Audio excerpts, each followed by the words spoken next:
마태복음 1장 예수님의 가족 이야기. 예수님의 가족.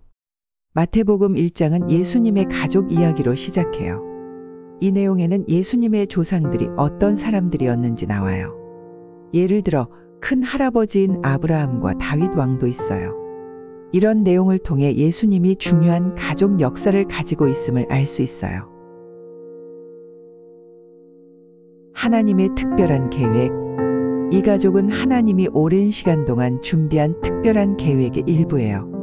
하나님은 예수님을 통해 우리 모두에게 큰 사랑과 구원을 보내주셨어요. 다양한 사람들. 예수님의 가족은 다양한 사람들이 있어요.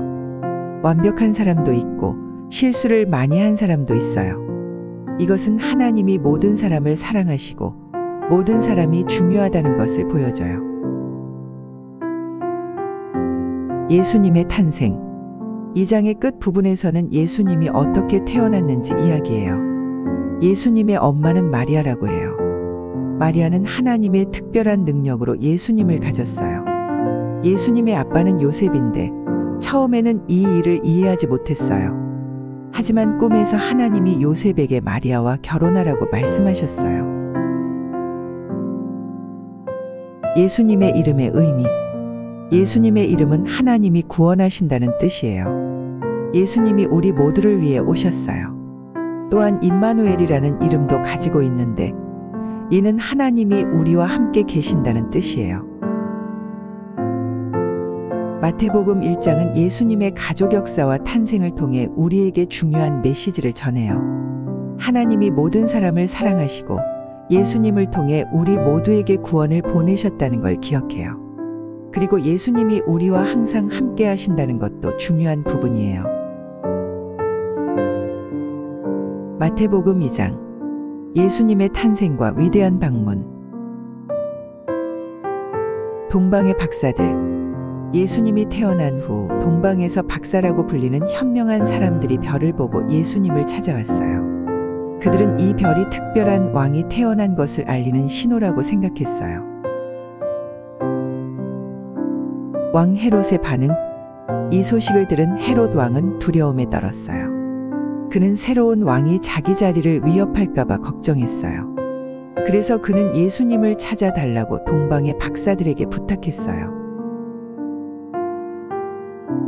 동방 박사들의 선물. 동방 박사들은 별을 따라가서 예수님을 찾았어요. 그들은 예수님에게 금, 유향, 모략이라는 귀한 선물을 드렸어요. 이 선물들은 예수님이 특별한 분임을 보여주는 것이었어요. 하나님의 경고와 요셉의 순종. 하나님은 꿈을 통해 동방 박사들에게 다른 길로 돌아가라고 말씀하셨어요. 또한 요셉에게도 꿈을 통해 헤롯 왕이 예수님을 찾고 있다고 경고하셨어요. 요셉은 가족을 데리고 이집트로 도망쳐 안전하게 숨었어요. 헤롯 왕의 명령과 예수님의 귀환. 헤롯 왕은 자신을 속인 동방 박사들 때문에 화가 나서 베들레헴에서 어린 아이들을 해치라는 명령을 내렸어요. 이후 헤롯 왕이 죽자 하나님은 요셉에게 꿈에서 다시 이스라엘로 돌아가라고 말씀하셨어요. 그래서 요셉과 마리아는 예수님을 데리고 나사렛으로 돌아갔어요. 마태복음 2장은 예수님의 탄생과 그분을 찾아온 동방 박사들의 이야기, 그리고 예수님과 가족이 겪은 모험에 대해 이야기해요. 이 장은 예수님이 얼마나 특별한 분인지, 그리고 하나님이 예수님과 가족을 어떻게 지켜주셨는지 보여줘요.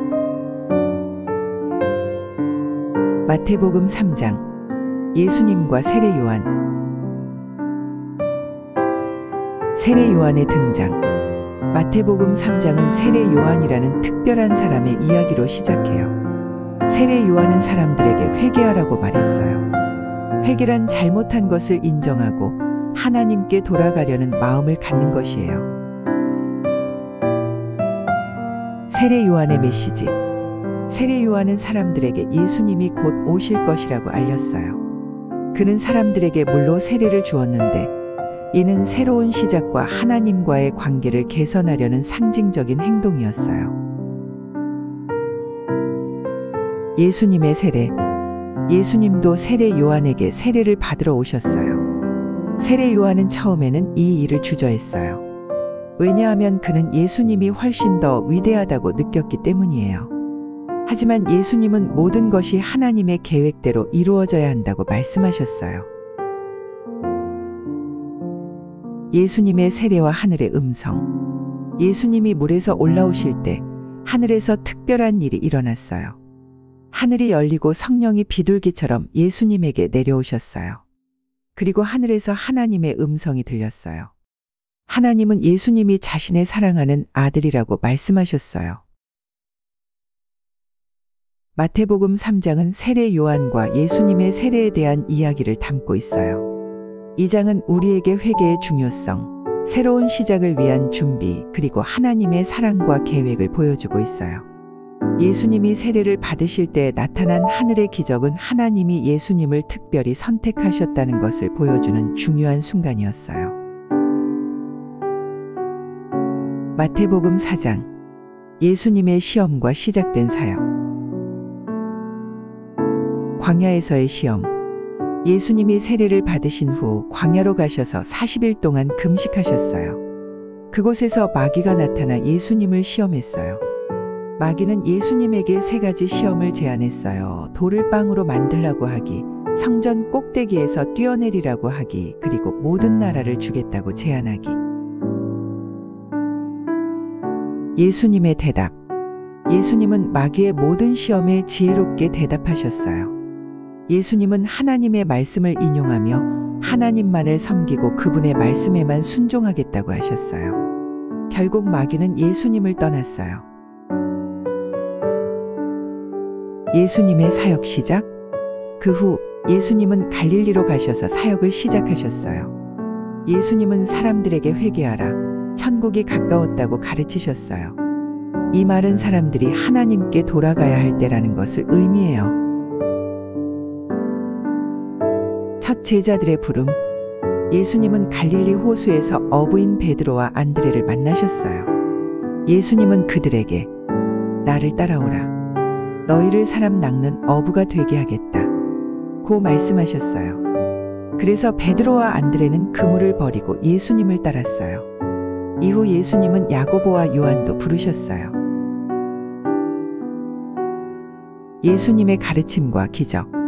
예수님은 갈릴리 지역을 다니며 가르치고 병든 사람들을 고치셨어요. 많은 사람들이 예수님의 가르침을 듣고 기적을 보기 위해 모여들었어요. 마태복음 4장은 예수님이 광야에서 시험을 받으시고 사람들을 가르치고 치유하기 시작하신 이야기예요.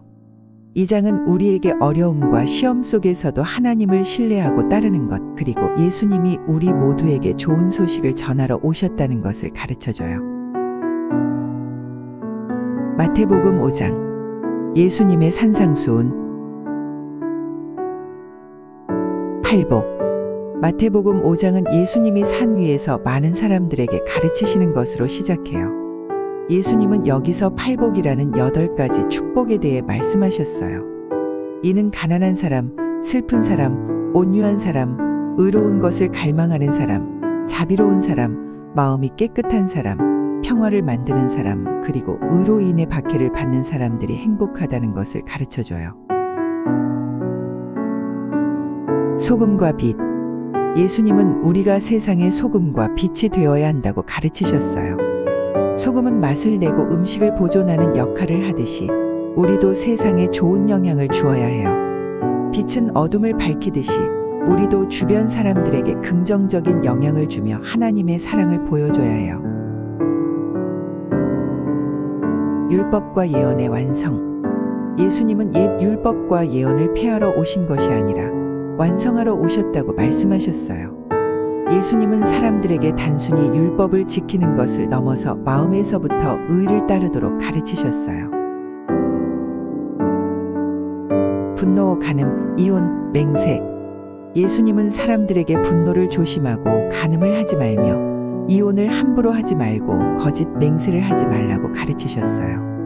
이것은 하나님 앞에서 우리의 마음과 행동이 어떠해야 하는지를 보여줘요. 원수 사랑하기. 예수님은 원수를 사랑하고 박해하는 사람을 위해 기도하라고 가르치셨어요. 이것은 다른 사람을 용서하고 사랑하는 것이 얼마나 중요한지를 가르쳐줘요. 마태복음 6장 예수님의 가르침. 은밀한 기도와 구제. 예수님은 사람들에게 보여주려고 기도하거나 구제하는 것이 아니라 마음에서 우러나오는 진실한 기도와 도움을 줄 것을 가르치셨어요. 하나님은 은밀한 곳에서도 우리의 모습을 보시고 진심을 알아주신대요. 주기도문. 예수님은 간단하고 진실한 마음으로 기도하는 방법을 가르쳐 주셨어요. 이것이 주기도문이라고 불리는 기도예요. 이 기도는 하나님의 이름이 거룩히 여김받고 하나님의 나라가 오며 하나님의 뜻이 이루어지길 바라는 내용이에요. 또한 일용할 양식을 달라고 하며 우리의 죄를 용서해 달라고 부탁하고 우리도 다른 사람을 용서하며 시험에 들지 않게 해달라고 기도해요. 하늘에 계신 우리 아버지, 온 세상의 아버지를 하느님으로 받들게 하시며 아버지의 나라가 오게 하시며 아버지의 뜻이 하늘에서와 같이 땅에서도 이루어지게 하소서. 오늘 우리에게 필요한 양식을 주시고 우리가 우리에게 잘못한 일을 용서하듯이 우리의 잘못을 용서하시고 우리를 유혹에 빠지지 않게 하시고 악에서 구하소서. 나라와 권세와 영광이 영원토록 아버지의 것입니다. 보물을 하늘에 쌓기. 예수님은 재물에 너무 집착하지 말고 하늘의 보물을 쌓으라고 말씀하셨어요. 하늘의 보물은 돈으로 살 수 없는 것들, 예를 들어 사랑, 친절, 정직과 같은 것들이에요. 우리 마음이 어디에 있느냐에 따라 우리의 보물도 그곳에 있게 된대요. 눈은 몸의 등불. 예수님은 우리 눈이 몸의 등불 같다고 말씀하셨어요. 우리 눈이 밝으면 우리 몸 전체도 밝지만 눈이 나쁘면 몸도 어두워진대요. 이것은 우리가 세상을 바라보는 태도가 중요하다는 뜻이에요. 하나님과 돈을 섬기지 말라. 예수님은 동시에 하나님과 돈을 섬길 수 없다고 가르치셨어요. 우리가 누구를 더 중요하게 여기느냐에 따라 그것을 섬기게 된대요. 걱정하지 말라. 예수님은 내일 일에 대해 걱정하지 말라고 가르치셨어요. 하나님께서는 새들을 먹이시고 들판의 꽃을 아름답게 하시는데 우리를 더 사랑하신대요. 그래서 우리가 무엇을 먹을지, 입을지 걱정하지 않아도 된대요.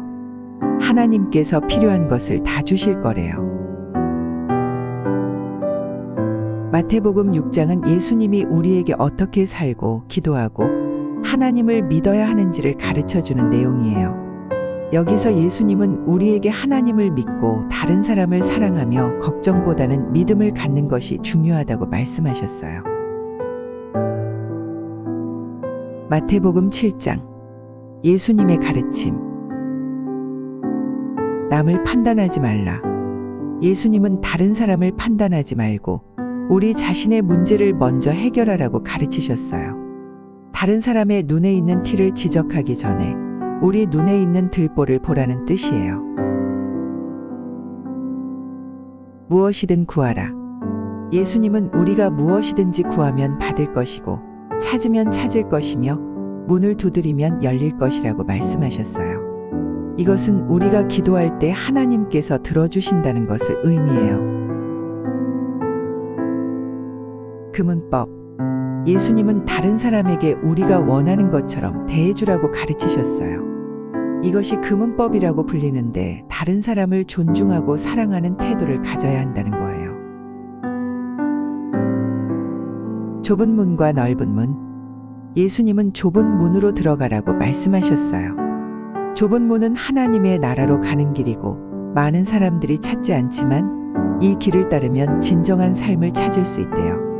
넓은 문은 쉽고 많은 사람들이 가지만 결국 좋지 않은 결과로 이어진대요. 거짓 선지자를 조심하라. 예수님은 거짓 선지자들을 조심하라고 말씀하셨어요.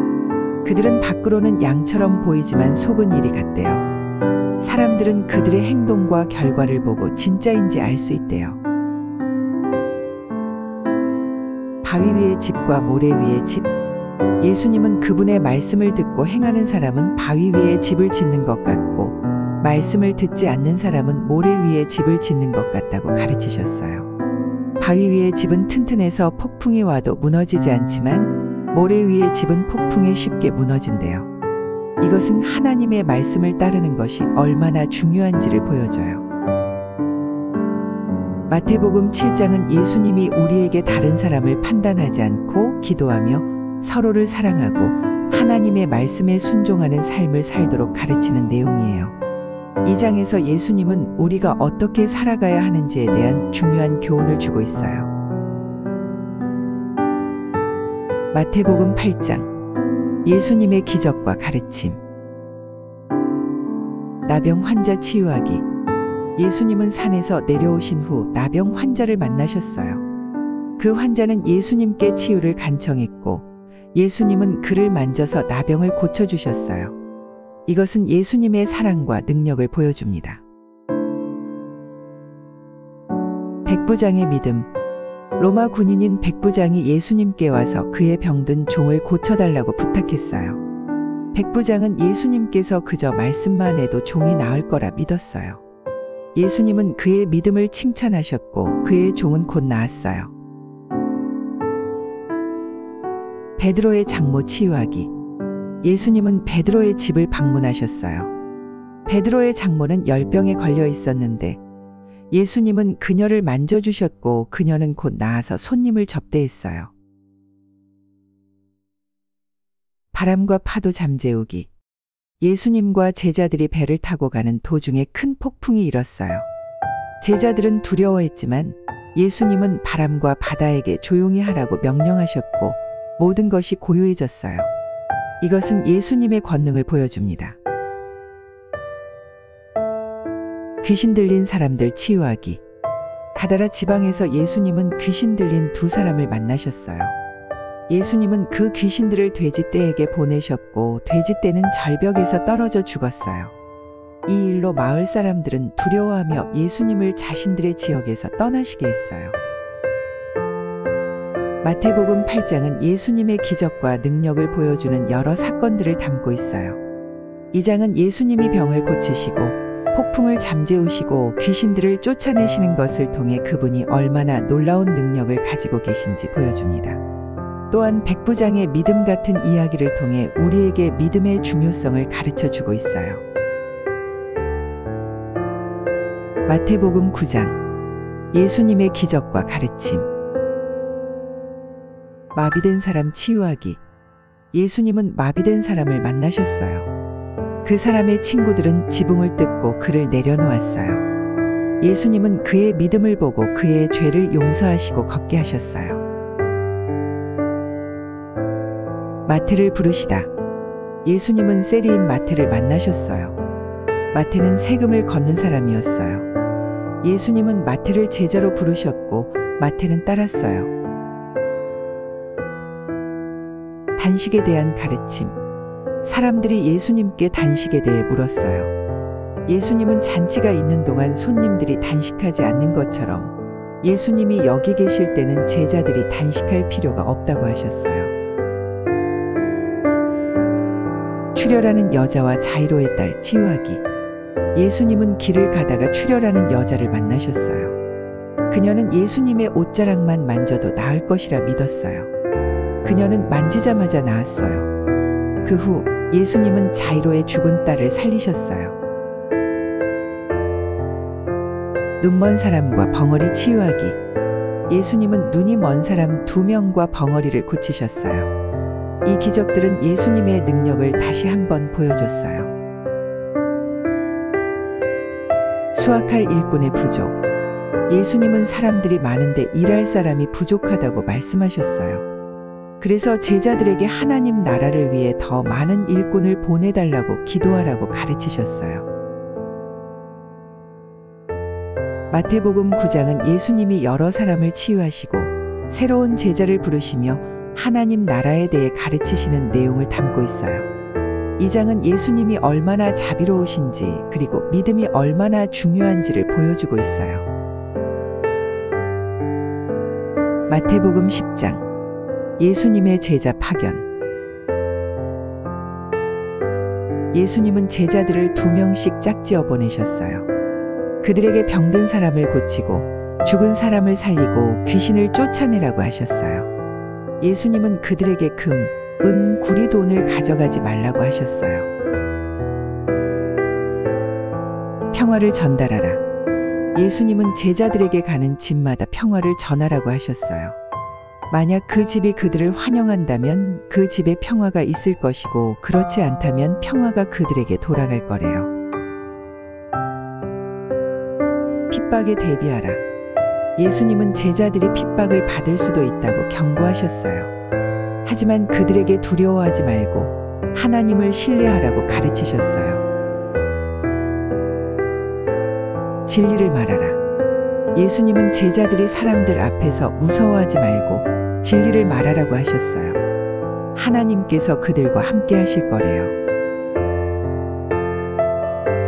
가족보다 예수님을 더 사랑하라. 예수님은 제자들에게 가족보다 예수님을 더 사랑해야 한다고 하셨어요. 이것은 하나님을 따르는 것이 얼마나 중요한지를 나타내요. 자기 십자가를 지고 따르라. 마지막으로 예수님은 제자들에게 자신의 십자가를 지고 예수님을 따르라고 하셨어요. 이것은 예수님을 따르는 것이 쉽지 않을 수도 있지만 그렇게 할 때 진정한 삶을 찾을 수 있다는 것을 의미해요. 마태복음 11장 예수님의 가르침과 기적. 요한의 질문. 감옥에 있는 요한이 예수님에게 사람들을 도와주고 기적을 행하는 것이 정말 메시아 구세주인지 물었어요. 예수님은 제자들을 통해 요한에게 병자가 나으며 맹인이 보고 귀머거리가 듣는 등의 기적을 일으키신다고 대답하셨어요. 요한에 대한 칭찬. 예수님은 요한이 위대한 선지자라고 말씀하셨어요. 요한은 하나님이 보낸 메시지를 전하는 중요한 역할을 했어요. 세상에 대한 가르침. 예수님은 당시 사람들이 무엇을 믿어야 할지 혼란스러워하는 모습을 지적하셨어요. 예수님은 진실과 겸손한 마음을 가진 사람들에게 하나님의 나라가 있다고 말씀하셨어요. 하나님의 지혜. 예수님은 하나님께서 어린아이 같은 순수한 사람에게 진리를 보여주신다고 말씀하셨어요. 어른들이 이해하지 못하는 것도 어린이와 겸손한 사람은 이해할 수 있다는 거예요. 편안함의 초대. 마지막으로 예수님은 모든 사람들, 특히 힘들고 지친 사람들에게 안식과 평안을 찾으라고 초대하셨어요. 예수님을 따르면 마음의 평화를 찾을 수 있다고 약속하셨어요. 마태복음 11장은 예수님께서 요한과 다른 사람들에게 메시아로서의 역할을 확인해 주시고 진정한 믿음과 겸손의 중요성에 대해 가르치는 내용이에요. 또한 모든 사람들, 특히 힘들고 지친 이들에게 안식을 찾을 수 있도록 초대하는 예수님의 사랑과 자비를 보여줍니다.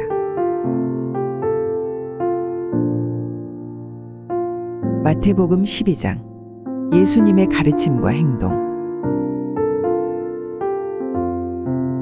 안식일에 곡식을 따는 제자들. 예수님의 제자들이 안식일의 밭에서 곡식을 따먹었어요. 율법학자들이 이것이 안식일에 하면 안 되는 일이라고 비판했어요. 예수님은 안식일도 사람을 위한 것이라고 말씀하셨고 자비가 희생보다 중요하다고 가르치셨어요. 안식일의 치유. 예수님은 안식일에 교회에서 손이 마비된 사람을 만나셨어요. 예수님은 그를 고치셨어요. 이것을 본 율법학자들은 예수님을 비난했지만 예수님은 안식일에도 좋은 일을 하는 것이 옳다고 말씀하셨어요. 예수님에 대한 비판. 율법학자들과 바리새인들은 예수님이 귀신을 쫓아내는 것이 귀신의 왕 베엘제붑이라는 악마의 힘 때문이라고 의했어요. 예수님은 그들에게 그런 생각이 하나님에 대한 죄라고 말씀하셨어요. 나무와 열매 비유. 예수님은 좋은 나무는 좋은 열매를, 나쁜 나무는 나쁜 열매를 낸다고 말씀하셨어요. 사람의 말과 행동은 그 사람의 마음을 보여준다는 것이에요. 요나의 표적. 예수님은 요나가 고래 뱃속에서 3일 동안 있었던 것처럼 예수님도 땅속에 3일 동안 계실 것이라고 말씀하셨어요. 이것은 예수님이 죽음에서 부활하실 것을 예언한 거예요. 마태복음 12장에서 예수님은 안식일의 참된 의미와 하나님의 자비에 대해 가르치시며 사람의 마음과 행동이 중요하다고 말씀하셨어요. 또한 율법학자들과 바리새인들의 비판에 대해 대답하시며 예수님의 죽음과 부활을 예언하셨습니다. 마태복음 13장. 예수님의 비유와 가르침. 씨 뿌리는 사람의 비유. 예수님은 씨를 뿌리는 사람에 대한 이야기를 들려주셨어요. 씨는 다양한 곳에 떨어졌는데 어떤 씨는 좋은 땅에 떨어져 잘 자랐고 어떤 씨는 바위에 떨어져서 자라지 못했어요. 이 비유는 사람들이 하나님의 말씀을 어떻게 받아들이는지에 대한 이야기예요. 잡초와 밀의 비유. 예수님은 밭에 밀과 잡초가 함께 자라는 이야기를 하셨어요. 이 비유는 세상에 좋은 사람과 나쁜 사람이 함께 산다는 것을 말해요. 겨자씨의 비유. 가장 작은 겨자씨가 자라서 큰 나무가 된다는 이야기를 했어요. 이것은 작은 믿음도 자라서 큰 것이 될 수 있다는 뜻이에요. 누룩의 비유. 예수님은 누룩이 밀가루 반죽을 부풀게 하는 이야기를 하셨어요. 이것은 작은 것이 커다란 변화를 일으킬 수 있다는 의미예요. 보물, 진주, 그물의 비유. 예수님은 보물과 귀한 진주를 찾는 이야기와 그물로 물고기를 잡는 이야기를 했어요. 이 비유들은 하나님의 나라를 찾고 선택하는 것의 중요성을 말해줘요. 마태복음 13장에서 예수님은 다양한 비유를 통해 하나님의 나라와 믿음에 대한 교훈을 전달하셨어요. 이 비유들은 하나님의 말씀을 어떻게 받아들이고 실천하는지 그리고 믿음이 얼마나 중요한지를 가르쳐 줍니다.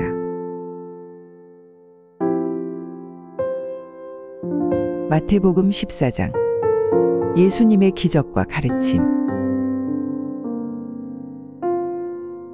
세례 요한의 죽음. 이야기는 세례 요한이 헤롯 왕에 의해 죽임을 당하는 것으로 시작해요. 헤롯 왕은 자신의 생일 파티에서 춤추는 소녀의 요청에 따라 요한의 머리를 주문받았어요. 오병이어의 기적. 예수님은 많은 사람들에게 먹을 것을 제공하는 기적을 일으키셨어요. 제자들은 단지 5개의 빵과 2마리의 물고기만 가지고 있었지만 예수님은 그것들을 축복하셔서 5,000명이 넘는 사람들에게 나눠주고도 남았어요. 바다 위를 걷는 예수님. 예수님은 제자들이 배를 타고 바다를 건너는 동안 밤의 바다 위를 걸어서 그들에게 가셨어요. 제자들은 처음에 무서워했지만 예수님은 그들을 안심시켰어요. 베드로는 예수님처럼 물 위를 걷기 시작했지만 두려움에 빠져 물에 빠졌고 예수님은 그를 구해주셨어요. 병자들을 치유하시다. 예수님은 겟네사렛에 도착하셨을 때 많은 병든 사람들을 치유하셨어요. 사람들은 예수님의 옷자락에만 손을 대면 낫는다고 믿었어요. 마태복음 14장은 예수님의 놀라운 기적들과 세례 요한의 죽음에 대한 이야기를 담고 있어요. 이 장은 예수님의 권능과 자비, 그리고 사람들에 대한 사랑을 보여주는 이야기들로 가득 차 있습니다. 마태복음 15장. 예수님의 가르침과 기적. 전통과 신앙에 대한 가르침. 예수님은 사람들이 전통을 따르기 위해 하나님의 말씀을 어기는 것에 대해 이야기하셨어요. 예수님은 사람의 마음에서 나오는 것이 그 사람을 더럽힌다고 말씀하셨어요. 가나안 여인의 믿음. 가나안 여인이 예수님에게 와서 그녀의 딸을 고쳐달라고 부탁했어요. 처음에 예수님은 그녀를 도와주지 않으려고 하셨지만 여인의 큰 믿음을 보고 딸을 치유해 주셨어요. 4,000명을 먹이는 기적. 예수님은 또 다른 놀라운 기적을 일으키셨어요. 4,000명이 넘는 사람들에게 단지 7개의 빵과 몇 마리의 작은 물고기로 식사를 제공하셨어요. 모든 사람들이 배불리 먹고도 음식이 남았어요. 예수님의 인기. 예수님은 사람들 사이에서 점점 더 유명해지고 있었어요. 많은 사람들이 그분을 따라다니며 병을 고치고 기적을 보고 싶어 했어요.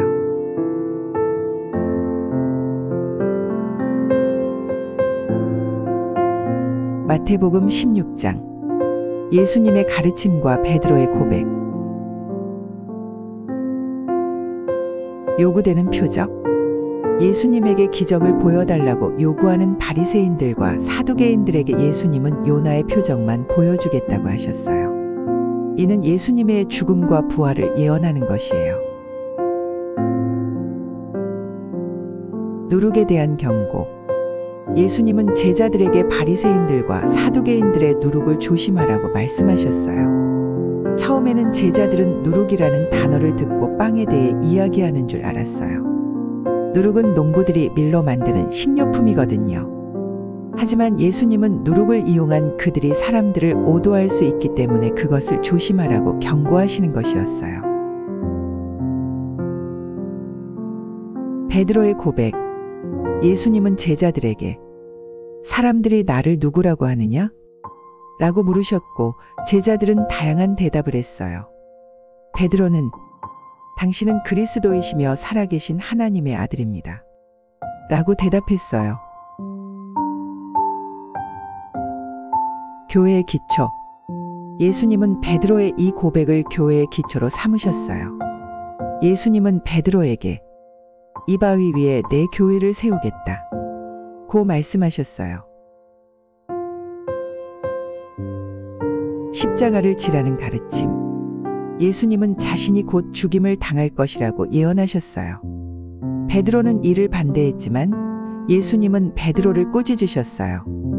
예수님은 제자들에게 자신을 따르기 위해서는 자기 십자가를 지고 따라야 한다고 말씀하셨어요. 마태복음 16장에서 예수님은 제자들에게 중요한 교훈을 주시고 베드로의 고백을 통해 교회의 기초를 세우셨어요. 예수님은 제자들에게 믿음과 헌신이 필요하다고 가르치셨습니다. 마태복음 17장. 예수님의 변화와 기적. 예수님의 변화.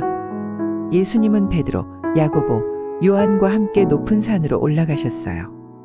그곳에서 예수님의 모습이 변하여 얼굴이 태양처럼 빛나고 옷이 눈처럼 하얗게 되었어요. 모세와 엘리야가 나타나 예수님과 이야기를 나누었어요. 구름 속의 목소리. 구름이 예수님과 선지자들을 덮었고 구름 속에서 하나님의 목소리가 들렸어요. 하나님은 이는 내 사랑하는 아들이니 너희는 그의 말을 들으라 고하셨어요. 귀신 들린 아이 치유. 산에서 내려온 후 예수님은 귀신 들린 아이를 치유하셨어요. 아이의 아버지는 예수님에게 도움을 청했고 예수님은 아이를 고쳐주셨어요. 세금 동전. 예수님과 제자들에게 성전세를 내라는 요구가 있었어요. 예수님은 베드로에게 바다로 가서 낚시를 하라고 하셨고 베드로가 잡은 첫 물고기 입에서 세금을 낼 수 있는 동전을 찾았어요. 예수님의 죽음 예언. 예수님은 다시 한번 자신의 죽음과 부활에 대해 예언하셨어요. 그 얘기를 다시 듣게 된 제자들은 실감이 나기 시작했는지 상당히 슬퍼했어요. 마태복음 17장에서는 예수님의 변화와 귀신 들린 아이를 치유하는 기적 그리고 예수님의 죽음과 부활에 대한 예언이 담겨 있어요. 이 장은 예수님의 신성과 권능을 보여주는 중요한 이야기들을 담고 있습니다. 마태복음 18장. 예수님의 가르침과 비유. 가장 위대한 사람. 제자들이 예수님께 하나님의 나라에서 가장 위대한 사람은 누구인가요? 라고 물었어요. 예수님은 어린아이를 데리고 와서 어린아이처럼 겸손해야 가장 위대하다고 말씀하셨어요. 다른 사람을 넘어뜨리지 말라. 예수님은 누구든지 어린아이들을 넘어뜨리면 큰 죄가 된다고 가르치셨어요. 우리는 다른 사람들을 돕고 보호해야 해요. 잃어버린 양의 비유. 예수님은 양 한 마리를 잃어버린 목자의 이야기를 하셨어요. 목자는 99마리가 있어도 잃어버린 한 마리를 찾으러 갑니다. 하나님도 우리 모두를 소중히 여기신다는 걸 보여줘요. 형제를 용서하라. 예수님은 형제가 잘못을 하면 용서해야 한다고 말씀하셨어요. 베드로가 몇 번이나 용서해야 하나요? 라고 물었을 때 예수님은 70번 7번 이라고 대답하셨어요. 즉 항상 용서해야 한다는 거예요. 용서하지 않는 노예의 비유. 예수님은 많은 빚을 탕감받았던 한 명의 노예가 다른 노예에게는 빚을 용서하지 않는다는 이야기를 해주셨어요. 이 비유는 우리도 다른 사람을 용서해야 한다는 것을 가르쳐줘요. 마태복음 18장에서 예수님은 겸손, 타인에 대한 책임, 용서의 중요성에 대해 가르치셨어요. 예수님의 이야기는 우리가 어떻게 살아야 하는지에 대한 중요한 교훈을 담고 있습니다. 마태복음 19장. 예수님의 가르침과 만남. 결혼과 이혼에 대한 가르침. 예수님은 결혼에 대해 이야기하셨어요. 사람들은 남자와 여자가 결혼하면 하나가 된다고 하셨고, 이혼은 하나님의 뜻이 아니라고 말씀하셨어요. 어린아이들을 향한 축복. 많은 어린아이들이 예수님을 만나러 왔어요. 제자들은 그들을 막았지만 예수님은 어린이들을 축복하셨어요. 예수님은 하나님의 나라는 어린아이들처럼 순수한 사람들의 것이라고 말씀하셨어요. 부자 청년의 질문. 한 부자 청년이 예수님께 영원한 생명을 얻는 방법을 물었어요. 예수님은 하나님의 명령을 따르라고 말씀하셨지만 청년은 사실 이미 그렇게 하고 있었거든요. 예수님은 그에게 모든 재산을 팔아 가난한 사람들에게 주라고 하셨지만 청년은 슬퍼하며 떠났어요. 부자가 하나님의 나라에 들어가기. 예수님은 부자가 하나님의 나라에 들어가기 오히려 더 어렵다고 말씀하셨어요. 제자들은 놀라서 그럼 누가 구원받을 수 있나요? 라고 물었어요. 예수님은 하나님께서는 모든 것이 가능하다고 대답하셨어요. 제자들의 보상. 베드로가 예수님께 우리가 모든 것을 버리고 당신을 따랐는데 우리에게 무엇이 있나요? 라고 물었어요. 예수님은 제자들이 하나님의 나라에서 큰 보상을 받을 것이라고 약속하셨어요. 마태복음 19장에서 예수님은 결혼, 부부 겸손, 구원에 대해 가르치셨어요. 예수님의 이야기는 우리가 어떻게 살아야 하고 무엇이 진정 중요한지를 알려줍니다. 마태복음 20장. 예수님의 비유와 가르침. 포도농장 노동자와 주인 이야기. 예수님은 한 포도농장의 주인 이야기를 하셨어요. 그 농장에는 하루 종일 일하는 사람도 있고, 낮에만 일하는 사람도 있고, 밤에만 일하는 사람도 있었어요. 일하는 시간이 다 달랐지만 포도농장 주인은 모든 노동자들에게 똑같은 임금을 주고 있었어요. 더 많은 시간을 일하는 사람들은 불공평하다고 생각했지만 주인의 목적은 따로 있었어요. 일한 만큼 대가를 지불하기 위한 게 아니라 모든 사람 그리고 더 많은 사람에게 임금을 주는 것이 그의 목적이었어요. 자신은 부자이기 때문에 원하는 대로 베풀 수 있었던 거죠. 이 이야기는 하나님의 나라가 모든 사람에게 열려 있음을 보여줘요. 예수님의 죽음과 부활 예언. 예수님은 제자들에게 예루살렘에 가서 죽임을 당하고 부활하실 것이라고 예언하셨어요. 제자들은 아직도 잘 납득하지 못했어요. 야고보와 요한의 어머니의 요청. 야고보와 요한의 어머니가 예수님께 그녀의 아들들이 예수님의 왕국에서 높은 자리에 앉게 해달라고 요청했어요. 예수님은 그것은 하나님께서 결정할 일이라고 말씀하셨어요. 위대함에 대한 가르침. 다른 제자들이 야고보와 요한을 시기했을 때 예수님은 진정한 위대함은 남을 섬기는 데 있음을 가르치셨어요. 예수님 자신도 사람들을 섬기러 오셨다고 말씀하셨어요. 눈먼 자들을 치유하시다. 예수님은 예리고를 떠나실 때 눈먼 두 사람을 만나셨어요. 그들은 예수님께 자신들의 눈을 뜨게 해달라고 부탁했고 예수님은 그들의 눈을 뜨게 하셨어요. 마태복음 20장에서 예수님은 포도원 노동자의 비유를 통해 하나님의 나라의 공평함을, 제자들에게는 겸손과 섬김의 중요성을 가르치셨어요. 예수님의 이야기는 우리에게 중요한 교훈을 전달해 줍니다. 마태복음 21장. 예수님의 예루살렘 입성. 예수님이 나귀를 타고 예루살렘 도시로 들어가셨어요. 도시에 있는 많은 사람들이 예수님을 환영하며 길에 옷과 나뭇가지를 깔았어요. 사람들은 호산나 라고 외치며 기뻐했어요. 이것은 예수님이 중요한 분이시라는 것을 보여줍니다. 성전 청소. 예수님은 예루살렘에 있는 성전에 가셨어요. 거기에서 사람들이 물건을 사고 파는 것을 보고 기뻐하지 않으셨어요. 예수님은 그들을 성전에서 쫓아내며 성전은 기도하는 곳이라고 말씀하셨어요. 무화과 나무 저주. 예수님은 열매가 없는 무화과 나무를 보고 그 나무에 더 이상 열매가 열리지 않을 거라고 말씀하셨어요. 이것은 사람들이 믿음을 가져야 한다는 것을 가르치는 이야기예요. 예수님의 가르침.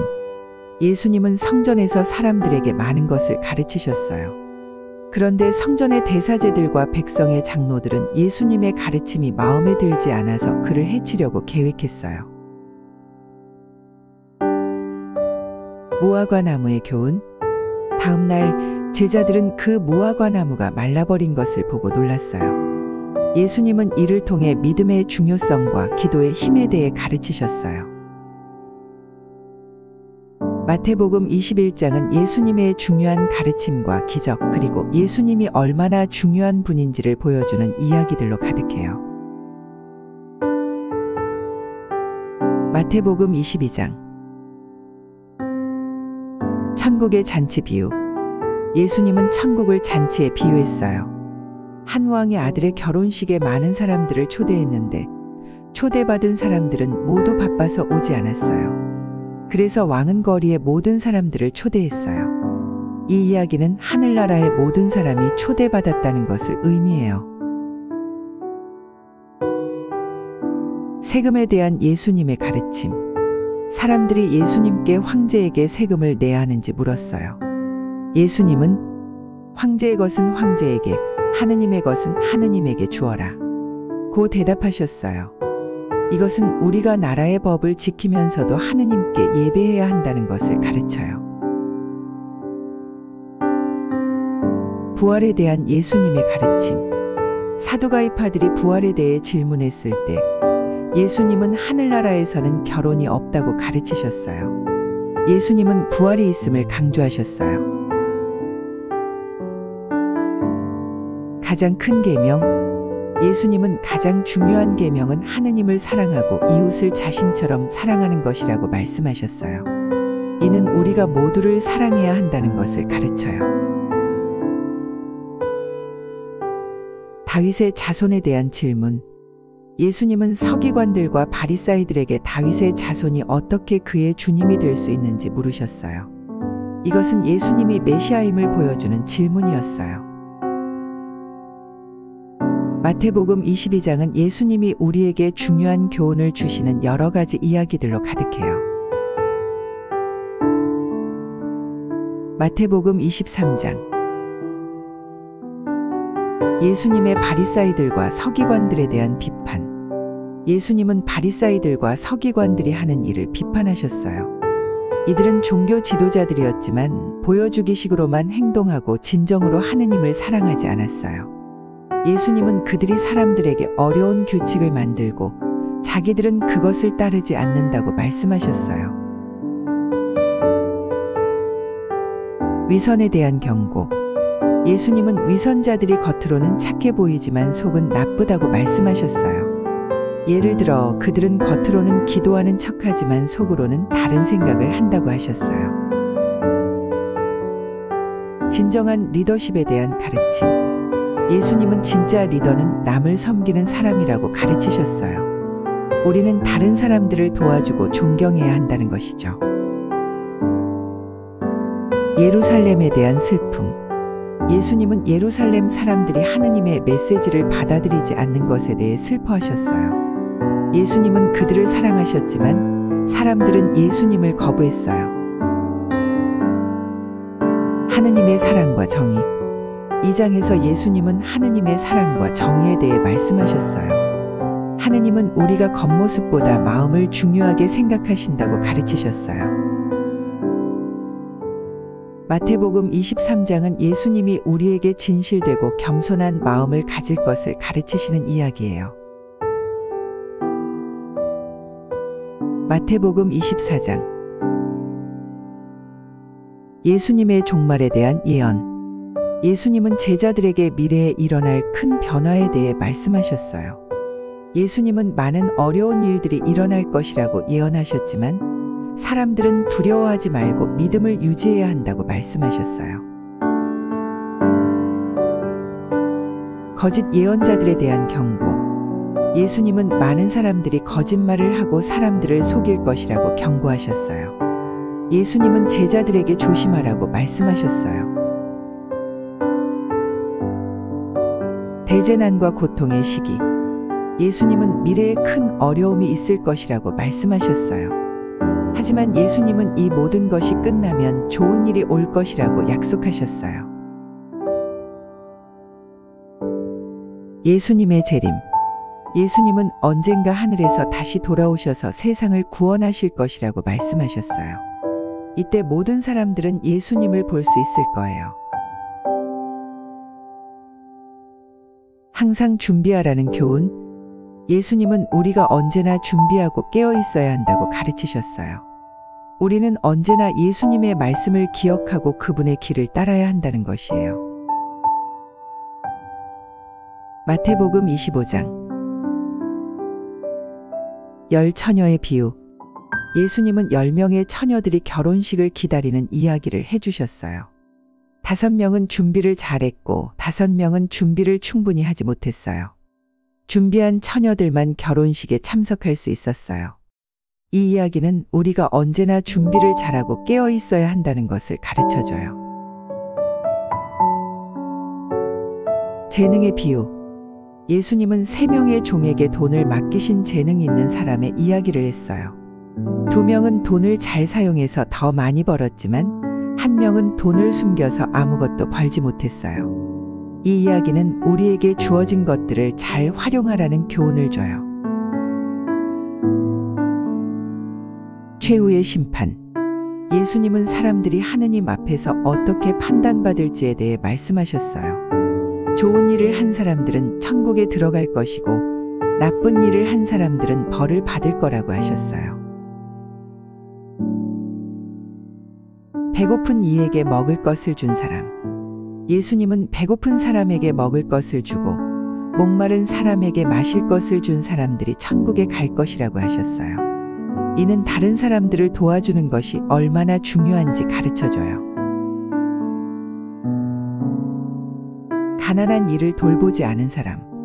예수님은 가난하고 필요한 사람들을 돌보지 않은 사람들이 벌을 받을 거라고 하셨어요.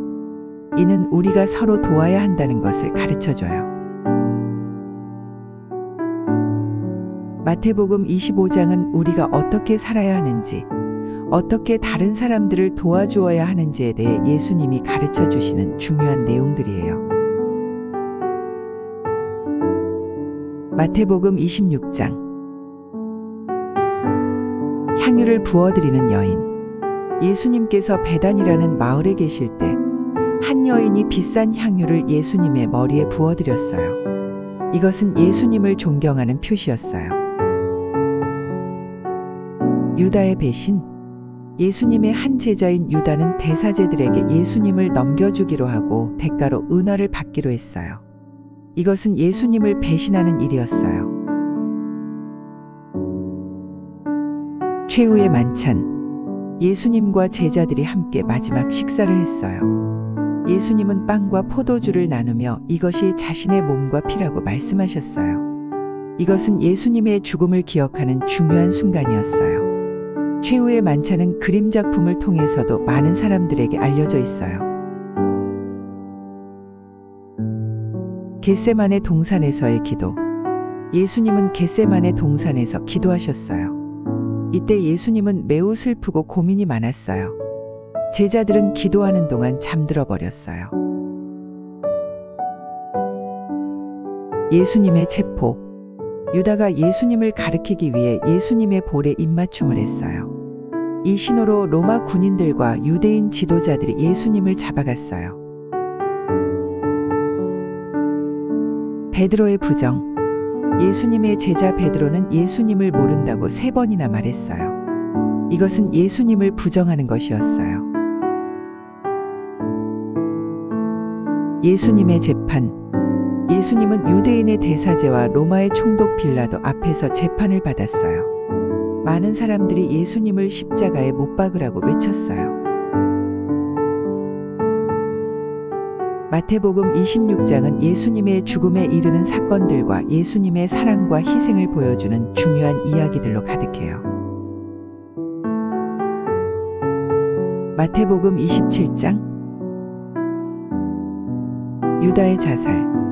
예수님을 배신한 유다는 자신이 한 일을 후회했어요. 그는 대사제들에게 돈을 돌려주려 했지만 그들은 받지 않았어요. 그래서 유다는 슬퍼하며 자신의 목숨을 끊었어요. 예수님의 재판. 예수님은 빌라도라는 사람 앞에서 재판을 받았어요. 재판장이었던 빌라도는 예수님의 죄가 없는 것을 알고 있었어요. 무죄를 주고 예수님을 풀어드리고 싶었지만 사람들은 예수님을 십자가에 못 박으라고 외쳤어요. 예수님의 조롱과 고통. 군인들은 예수님을 놀리고 괴롭혔어요. 그들은 예수님의 머리에 가시관을 씌우고 붉은 옷을 입혔어요. 그리고 예수님을 때리기도 했어요. 십자가의 길. 예수님은 십자가를 지고 걸어야 했어요. 십자가를 지고 걸어가는 길은 매우 힘들었어요. 사람들은 예수님을 보며 소리를 질렀어요. 예수님의 십자가 처형. 그렇게 결국 예수님은 십자가에 못 박혀 돌아가셨어요. 하지만 예수님은 마지막 순간까지도 하느님께 기도하셨어요. 예수님의 무덤 안치.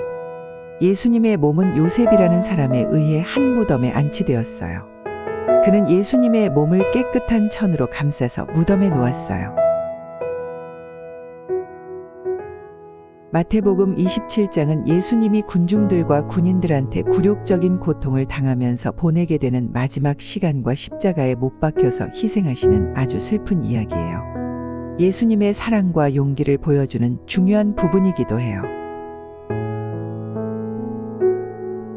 마태복음 28장. 여인들의 무덤 방문. 예수님께서 십자가에서 돌아가신 후 마리아 막달레나와 다른 여인이 예수님의 무덤을 방문했어요. 그런데 정말 놀라운 일이 벌어졌어요. 그곳에 가보니 무덤의 돌이 옆으로 굴러가 있었고 예수님의 몸은 무덤 안에 없었어요. 예수님은 어디로 사라진 것일까요? 천사의 메시지. 무덤 안에 예수님은 없고 대신 옷을 환하게 입은 천사가 있었어요. 천사는 여인들에게 무서워하지 말라고 안심시키면서 예수님이 살아나셨다는 사실을 알려줬어요. 그리고 제자들에게 예수님이 갈릴리에 가서 그들을 만날 거라는 말을 꼭 전해달라고 했어요. 예수님과의 만남. 여인들이 무덤에서 나오는 길에 예수님을 만났어요. 예수님은 여인들에게 인사하시고 제자들에게 갈릴리로 가라는 말을 꼭 전해달라고 하셨어요. 제자들에게 부활 소식 전달. 여인들은 예수님의 말씀대로 제자들에게 가서 예수님이 살아나셨고 갈릴리에서 예수님을 만날 수 있으니 얼른 가보라고 전했어요. 제자들에게 임무를 주시다. 나중에 예수님은 갈릴리에서 제자들을 만나셨어요. 예수님은 제자들에게 모든 나라 사람들을 제자로 삼아 가르치고 세례를 주라고 제자들에게 명령하셨어요. 예수님은 자신을 희생하셔서 사람들을 구원하셨죠. 예수님은 십자가에 못 박혀 돌아가셨지만 세상에 사랑과 희망을 주기 위해 부활하셨어요. 이것은 우리에게 희망과 사랑이 항상 존재한다는 것을 보여줍니다. 예수님은 제자들에게 모든 사람에게 좋은 소식을 전하라고 명령하셨어요. 이 이야기들은 우리에게 사랑, 희생, 믿음, 희망의 중요성을 가르쳐 줍니다. 마태복음 외의 성경의 어떤 부분이 듣고 싶은지 댓글로 남겨주시면 감사하겠습니다.